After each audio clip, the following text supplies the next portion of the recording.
gisoo ñu ay xale lañu man 10 man kii man 16 kii 15 kii 12 ah. diffusion de fausses nouvelles ay xale lañu. ayca ajaratu mami ginnaaw démb bi nga xam ne fasal nañu baril bu njëkk ci wàllum pétrole donte xaar bi yàgg na Aram a avancé ci yenn ci ay pourcentage yi nga xamante ne am nañ ko Alassane Sall. Thierno Alassane Sall c'est pas le même gisement. waaw fasaloon ko dañu xëy nag gis yeneen i chiffres yoo xamante ne bokkul 18% pour Petrosen 82% pour la société australienne tey bu ñu doon dem ci renégocier les contrats lan la ñu mën a jural ak tey euphorie bi ci Sénégalais yi am yaakaar ni peut-être sur le plan économique mën na sukkali lii di Sénégal. mais bien entendu faut d'abord déjà ñu sant yàlla ci bi ñu yàlla mayee ginnaaw des recherches qui ont duré plus de 20 ans. Que aujourd'hui on en arrive à un stade où on tire le premier ou la première goutte de pétrole fii ci réew mi ce qui fait que maintenant le Sénégal dafay dem rejoindre donc le top 10 ou plus même des pays africains yi nga xam ne ce sont des pays yu am pétrole yu ci mel ni ay Nigéria mel ni Libye mel ni Tchad Gabon je pourrais en citer d'autres Algérie ak ñeneen ñi ci topp ñi nga xam ne dëgg-dëgg c'est des pays africains yoo xamante ne am nañu pétrole te bokk nañu sax ci course bi booy xool ci dëkk yi nga xamante ne bon dañuy attirer intérêt aujourd'hui sant yàlla ci bi ko yàlla defee aussi ci régime bu bees bi yarhamukallahu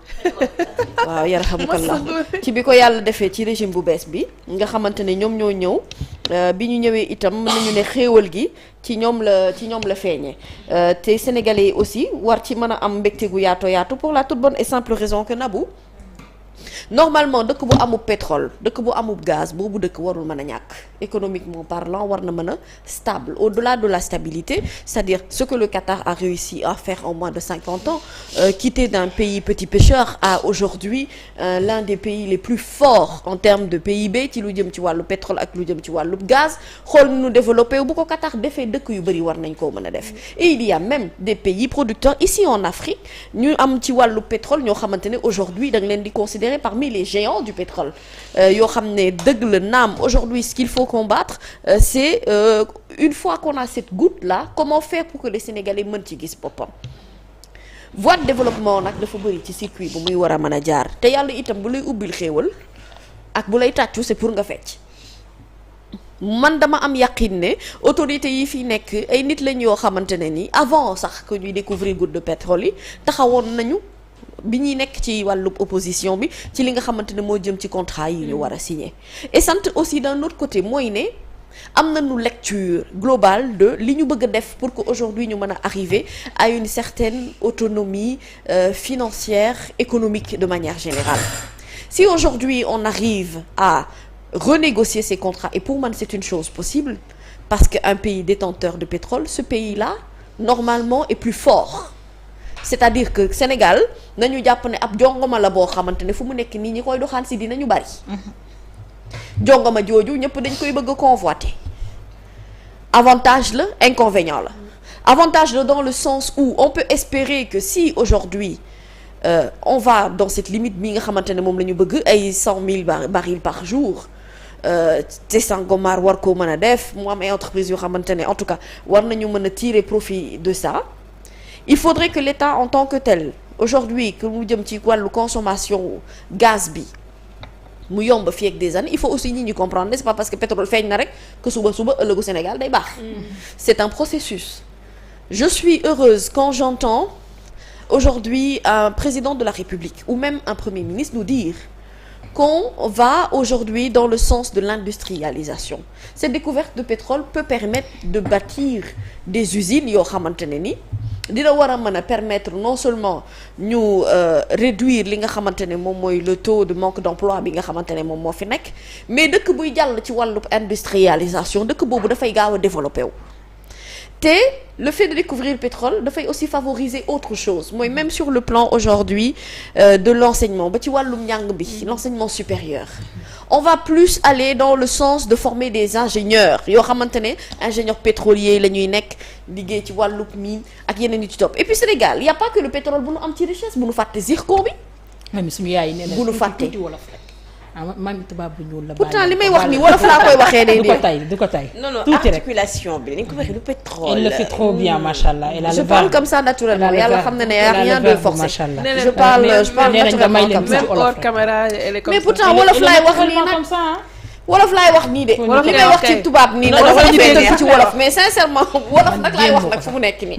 dama ne réew mi mënuñoo bénéficier xam y a des termes français que j'ai du mal vraiment à traduire en wolof mais il faut juste ñu comprendre ne li ma bëgg a wax. Et j'ai perdu le fil. Je disais que li nga xamante ne moom mooy pétrole bi ñu découvrir faut pas que ñu yaakaar ne dañuy xëy suba rek. fi nekk dañuy xëy suba rek mu sotti que changement bi am. ma ne industrialisation mooy ñu tabax ay wàllub usine yoo xamante ne loolu la ñuy liggéey bokk na. ci li nga xam ne dina tax ñàkkub liggéey bi wàññeeku ci réew mi. beneen bi ci topp mooy développement industrialisation lay passé wu. tous les grands pays qui se sont développés tous les grands pays nga xam ne dem nañu ba développé wu ils sont passés par le biais de l'industrialisation même le Qatar d'ailleurs. Oui.